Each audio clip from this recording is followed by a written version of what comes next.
Hello students, कैसे हो आप सब। आई होप आपकी स्टडीज़ अच्छी चल रही होंगी। तो आज एक क्वेश्चन मैं सॉल्व करके दिखाने वाली हूँ बिकॉज वो क्वेश्चन हमारे सब्सक्राइबर ने कमेंट सेक्शन में पूछा था और उसने बोला था कि ये सॉल्व करके दिखाएं। तो आज मैं वही क्वेश्चन सॉल्व करने वाली हूँ। आई होप आपको समझ आएगा वहाँ से। तो जल्दी से देखते हैं, चलिए कैसे वो क्वेश्चन सॉल्व होता है। तो ये है क्वेश्चन, ये डेप्रिसिएशन चैप्टर का ही क्वेश्चन है। तो इसमें क्वेश्चन था, if the balance of machine on 31st March 2022 is 97,200, the machine was purchased on April 1, 2020.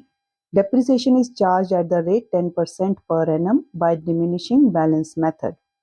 Calculate the cost of machine as on 1st April 2020. अब इस क्वेश्चन में क्या है, इसमें हमें रिवर्स मैकेनिज्म यूज करना पड़ेगा बिकॉज हमें यहाँ पे क्लोजिंग बैलेंस दिया है 2022 का, राइट, और हमें ओपनिंग निकालना है 2020 का, ओरिजिनल वैल्यू निकालनी है मशीन की। ठीक है, तो इसलिए इसको हम रिवर्स मैकेनिज्म से करेंगे। तो ये सॉल्यूशन मैंने किया, मैं समझाती हूँ आपको। देखिए, मार्च 31st 2020 से लेके अप्रैल 1 2020 तक कितना टाइम पीरियड हो रहा है हमारा? 2 इयर्स का टाइम पीरियड हो रहा है ना।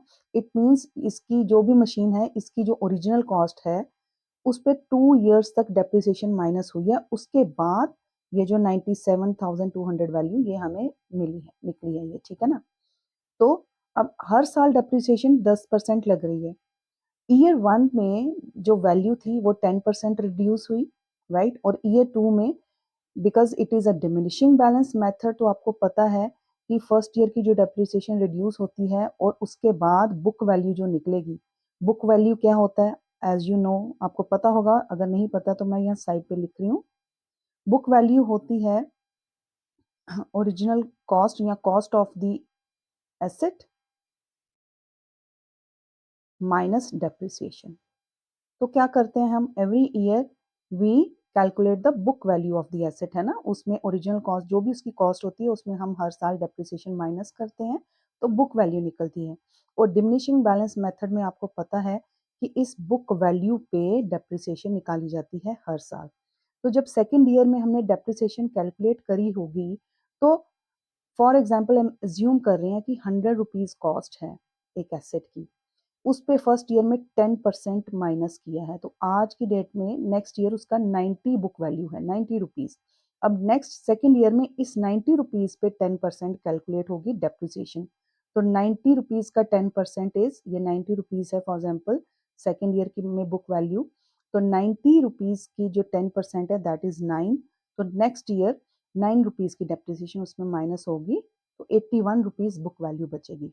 ठीक है, तो अब यही चीज यहाँ पे रिफ्लेक्ट कर रही हूँ मैं। देखिए, फर्स्ट ईयर में फॉर एग्जाम्पल 100% या 100 रुपीज एज्यूम कर रहे हैं हम, तो 10% हमने जब डेप्रिसिएशन माइनस की तो 90% की वैल्यू ही बची उस एसेट की।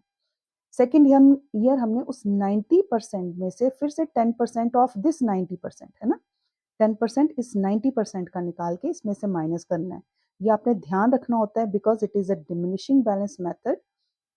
तो हर साल डेप्रिसिएशन बुक वैल्यू पे निकलती जाएगी, जो भी उस साल में बुक वैल्यू निकलेगी। ठीक है ना। तो इस बार जैसे हमने ऊपर किया, 90 में से 10% ऑफ 90 इज 9 रुपीज, तो 9 रुपीज माइनस किए तो 81। अगर इसको परसेंट में करें तो इट विल कम 9%, राइट।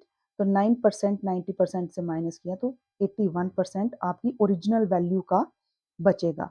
ठीक है, इट मीन्स जो 97,200 आपका ये 31st मार्च, देखिए कब शो हो रही है, कब की वैल्यू है ये, 31st मार्च 2022 में 97,200 वैल्यू है मशीन की।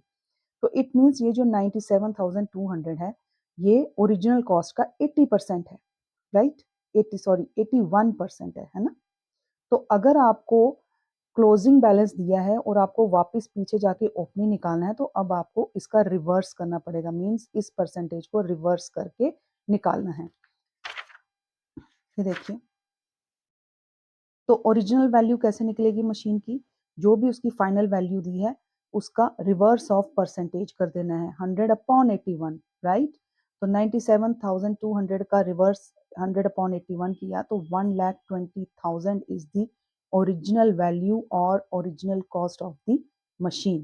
तो ये इसका आंसर आ गया। आई होप आपको क्लियर हो गया होगा।